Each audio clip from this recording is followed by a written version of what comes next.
Olá, shalom a todos. Sejam bem-vindos a mais uma aula da nossa Faculdade Teológica. E hoje é a nossa segunda aula da matéria da disciplina de Eclesiologia, ok? Eu também sou professor dessa disciplina e seja bem-vindo a todos que nos acompanham. Lembrando que essa disciplina é uma disciplina do nível avançado em teologia, ok? Então, é uma disciplina para os nossos queridos alunos que já passaram pelo nível básico e intermediário, bem? Mas se você nos assiste também pelas redes sociais e já é um pesquisador, já é um teólogo, está complementando os seus conhecimentos, você também é muito bem-vindo, amém? Que Deus abençoe. Vamos direto ao nosso conteúdo. Que Deus te abençoe, que essa aula seja, em nome de Jesus, para a edificação da sua vida, amém? E vamos lá. Bem, vamos dar continuidade, então, ainda ao que nós vimos na última aula, falando sobre a existência pré-configurada da igreja, ok? Então, o que significa isso? Nós veremos que a igreja, ela nasceu no Novo Testamento, tá? O Antigo Testamento ainda não existia a igreja. Vamos entender por quê. Não é interessante isso? Por que não se tinha igreja no Antigo Testamento? Vamos entender por quê. Então, ainda veremos uma parte da sua existência pré-configurada. Depois nós vamos ver sobre a edificação da igreja, ou seja, a igreja ela foi edificada, ela foi construída, né? Uma figura da Bíblia que fala a respeito da igreja transmite a ideia de que a igreja ela foi uma construção. Ok? Houve uma construção inicial até ela se erguer e ser construída. Hoje ela está totalmente construída, né? Pronta. Veremos sobre o Calvário, a consumação e a edificação da igreja, e também a igreja, a sua origem profética e a sua origem histórica. Ok? Então você que está nos acompanhando agora ao vivo, ou os queridos alunos da faculdade que acompanham a gravação, nos acompanhe até o final, que temos muitas coisas interessantes para você. Ok, então continuando, a igreja na sua existência pré-configurada. Nós veremos que a igreja, ela é uma geração que é integrante do reino de Deus. Ok? Então vamos entender. A igreja não é o reino de Deus, mas a igreja ela está dentro do reino de Deus. Ela está contida no reino de Deus. Ok? Deus, ele é um rei. Ok? Um dos títulos de Deus, veremos isso em outras matérias, mas um dos títulos de Deus, Deus tem vários títulos. Ok? Um dos títulos de Deus é o título de rei. Deus é um rei. Ok? Na oração que Jesus ensinou, no Evangelho de Mateus, capítulo 6, Jesus diz, venha a nós o teu reino. Então, Deus, ele é um rei. Então, a igreja é um elemento que está dentro do reino de Deus. E como ela está dentro do reino de Deus, ela tem os benefícios do reino.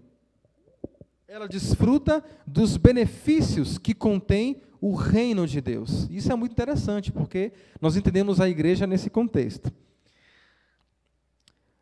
Também, uma definição da igreja é a igreja no sentido pessoal. Vamos entender isso aqui.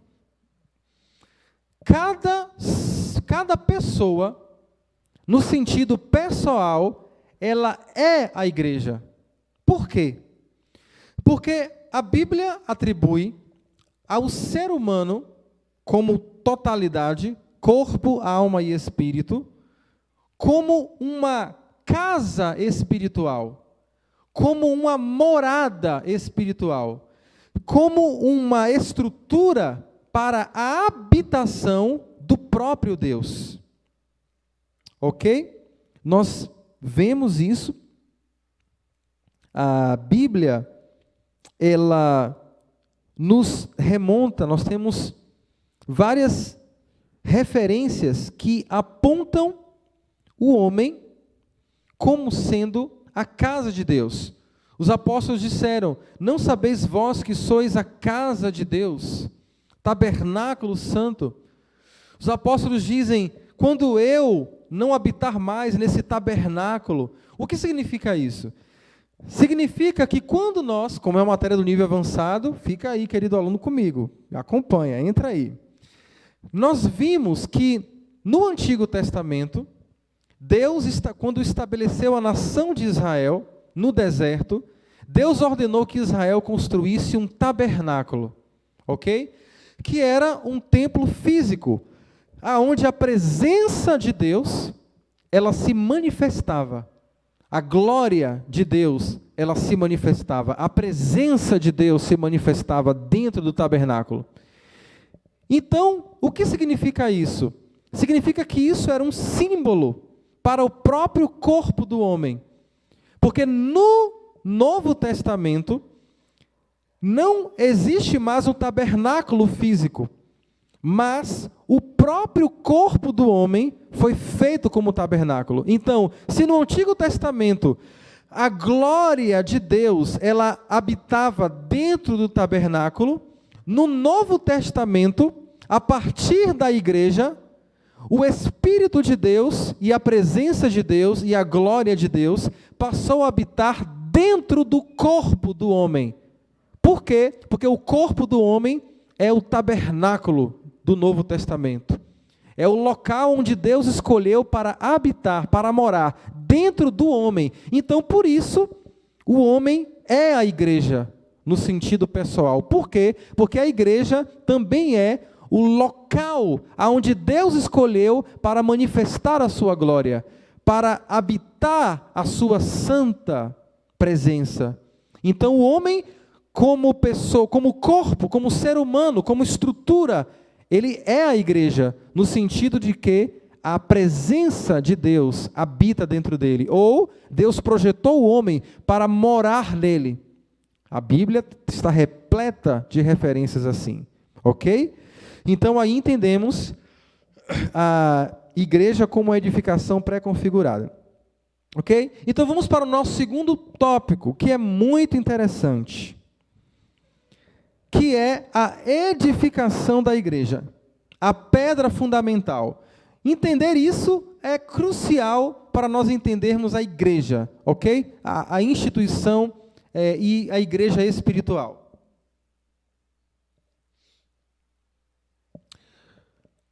A igreja como pedra fundamental. Vamos entender primeiro o conceito de pedra fundamental.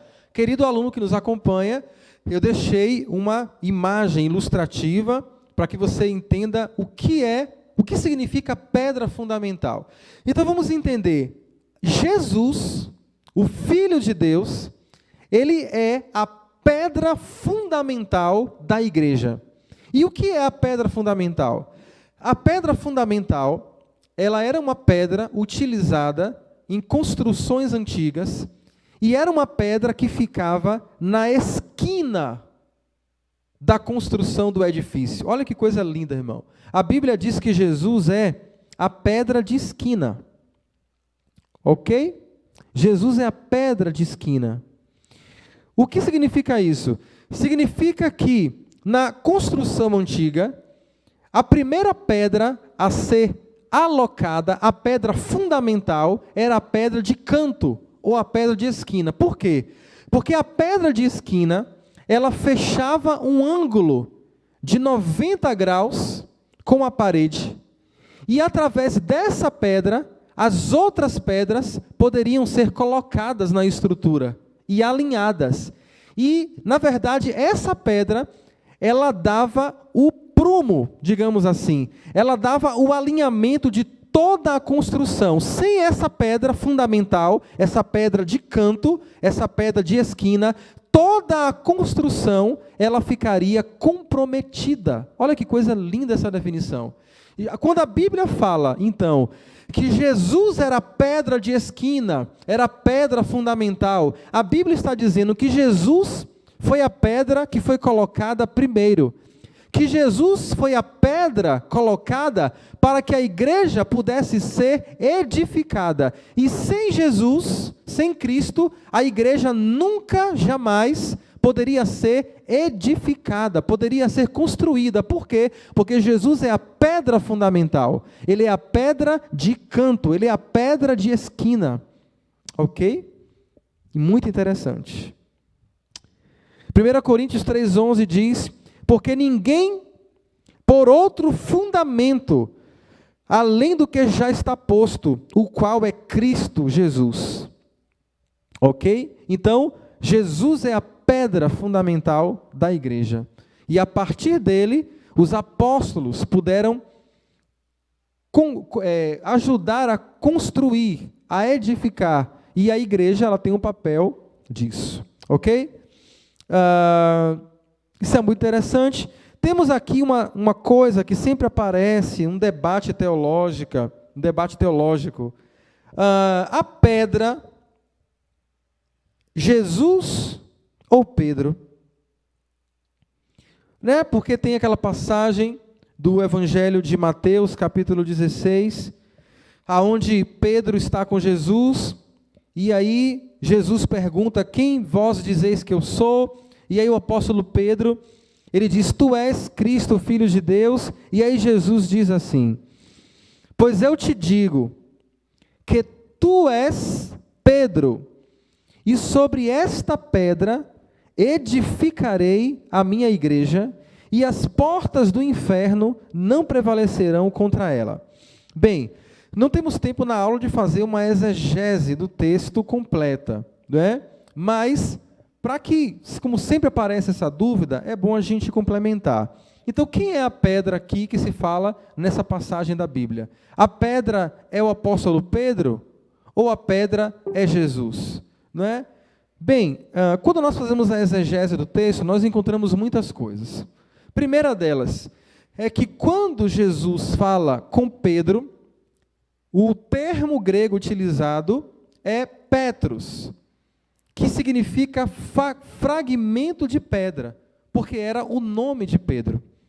Mas o segundo vocábulo grego que Jesus atribui esta pedra significa pedra no sentido de rocha.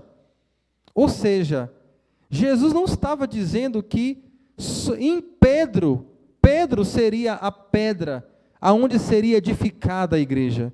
Jesus estava fazendo uma referência a si mesmo. Ou seja, ele era a pedra na qual a igreja seria edificada. Não haveria, e sobre essa pedra, sobre essa igreja, as portas do inferno não poderiam prevalecer. Mas se alguém insistir: mas professor, não era Pedro. Olha, irmãos, existe uma coisa chamada exegese bíblica, hermenêutica bíblica, que vocês vão cursar nessa faculdade também, essas matérias, que nos dão ferramentas para a interpretação de uma passagem bíblica. E quando nós aplicamos todas essas ferramentas, nós vemos que nunca poderia ser Pedro. Por quê? Porque quando nós colocamos o princípio do contexto, ou seja, pegamos aquele versículo e utilizamos o contexto tanto imediato, como o contexto que está distante, contexto remoto, como o contexto histórico, como o contexto etimológico da palavra, quando estudamos o grego, quando vimos o hebraico, quando estudamos todo o contexto da palavra, nós vemos que o contexto da palavra atribui que Jesus é a pedra. Jesus é o fundamento. Jesus é a pedra de esquina. Jesus é a pedra fundamental. E não há outro. Não há outro. Então, literalmente, a pedra aqui que Jesus se refere, por onde a igreja seria edificada e por onde as portas do inferno não prevaleceriam, é o próprio Cristo. Ok? O único. Insubstituível. Ok? Então, continuando, a cruz, ela edificou a igreja. Ok? Por que a cruz, ela edificou a igreja? Porque, na verdade, nós veremos o seguinte: na cruz, Jesus, ele unificou. Esse era o objetivo de Deus com a igreja, um dos. era unificar todos os povos em um só povo. Ok? Não vou repetir, nós vimos na primeira aula a referência aonde a Bíblia nos fala, né? Mas não existe mais judeu, nem grego, escravo, nem livre, mas agora existe um só povo em Cristo. Então, o que significa? Significa dizer de que a cruz, o Calvário, consumou a edificação da igreja. A igreja, ela foi, quando Jesus disse na cruz, está consumado, Jesus estava dizendo, a obra está concluída. Está terminado, está consumado. A igreja está formada. Através da cruz, o véu de inimizade que havia entre Israel e o mundo, ele foi rompido. Deus, então, chama a todos, através do seu Filho, para ser a igreja. E o modo de ser igreja é através do único e novo caminho, que é Jesus. E quando nós estudamos isso, desde o Antigo Testamento, e aí nós já entramos na questão da igreja como a sua origem profética, nós vamos ver que Deus preparou isso desde a fundação do mundo. Na verdade, desde antes da fundação do mundo. Tudo no Antigo Testamento apontava para Cristo e apontava para a igreja. Até mesmo os profetas profetizaram sobre isso. No livro o profeta Joel, capítulo 2, ele diz a respeito de Israel, e fala que nos fins dos tempos, o Senhor derramaria do seu Espírito sobre toda a carne. E nós vemos que isso aconteceu relatado no livro de Atos, quando no dia de Pentecostes, que era a primavera em Israel, o Espírito Santo desceu sobre toda a carne, e ali Deus então inicia a igreja já estava pronta, mas ela inicia a sua ação profética, quando o Espírito Santo desce no dia de Pentecostes. Então, nós vemos aqui, que a igreja, ela nasce então, no Novo Testamento, através da cruz. Cristo, então, na cruz, unifica todos os povos. Unifica Israel com a igreja, ok? Aqui nós temos muito debate teológico. Nossos queridos alunos matriculados vão receber aí linhas teológicas de pesquisa para se aprofundar. Aí aqui alguns levantam a seguinte questão. Mas não, existe a igreja de Israel e a igreja gentílica, né? Aí entra uma série de questões e debates teológicos, né? Mas será que a Bíblia fala, claro que Israel é a igreja, mas a gente vê, no sentido da palavra, que Deus decidiu unificar todos os povos e não separar todos os povos. Claro que há promessas específicas para a nação de Israel. Claro que Deus amou Israel primeiro. Claro que Israel foi o detentor inicial da lei, dos princípios. Mas óbvio que Deus queria salvar a humanidade. Queria salvar todos os povos. E quando a Bíblia no Novo Testamento se refere, ela se refere não à igreja israelita ou à igreja gentílica. Ela se refere à igreja que se reúne em tal lugar. Porque a Bíblia diz que Deus não faz acepção de pessoas. Então, na verdade, o grande plano de Deus em abençoar o mundo se chamava igreja. Não é? E Deus, inclusive, usou a nação de Israel para isso. Então, concluindo, já vamos terminar essa aula para que não fique muito extensa. Entendemos, então, duas coisas: a origem profética e a origem histórica. A origem profética da igreja, há um consenso teológico, ok? Muitos teólogos defendem essa tese, e é uma tese muito firme, muito forte. A origem profética da igreja estava em Israel. Ok? Por quê? Porque, primeiro, Israel recebeu os princípios sobre o culto, os princípios sobre a adoração.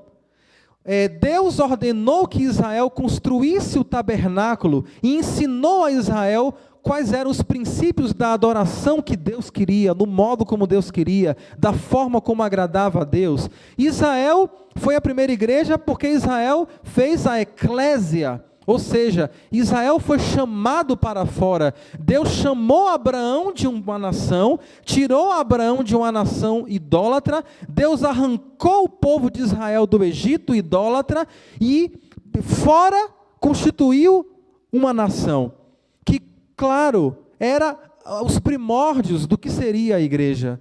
Era ali o início da igreja. A igreja profética estava em Israel. Os princípios sobre adoração, os princípios a respeito de Deus, quem era Deus, o conhecimento sobre Deus. Deus chamou Israel como nação sacerdotal.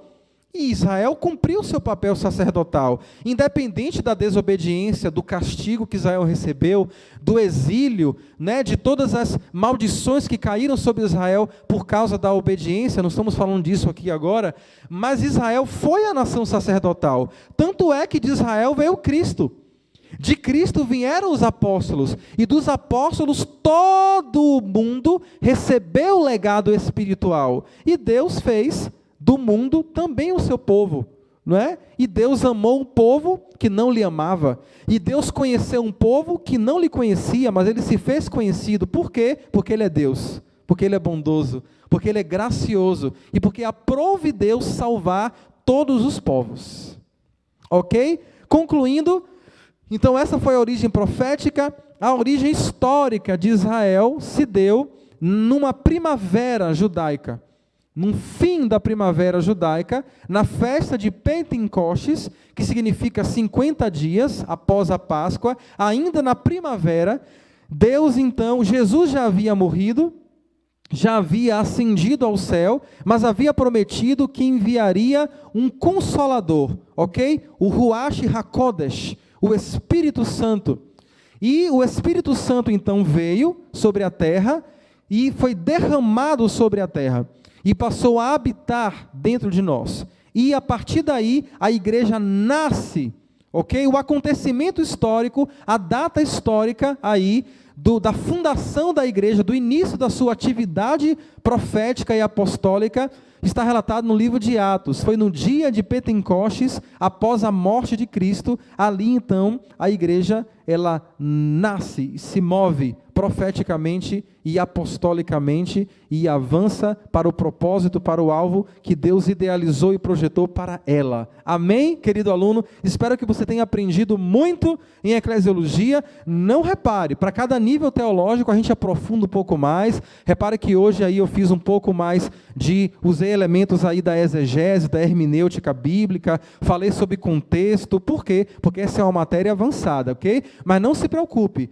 No acompanhamento das disciplinas, você vai passar por todas essas matérias, vai aprender a lidar com cada ferramenta e vai aprender a lidar com o instrumento teológico para aprofundar o seu conhecimento da palavra. Amém? Não deixe aí de nos seguir através da Mirk TV. Também temos uma página exclusiva da Faculdade Teológica, que é o CIEPT Mirk EAD. Não deixe de nos curtir, de nos acompanhar, que são conteúdos que vão edificar a sua vida e trazer o conhecimento da palavra de Deus. Esse é o objetivo dessa instituição, dessa faculdade. Temos também uma equipe de professores que já estarão aulas disponíveis desses queridos professores para que você se desfrute aí, você vai conhecê-los e vai com certeza aprender muito com a nossa equipe de professores. Que Deus te abençoe, shalom, até a próxima aula.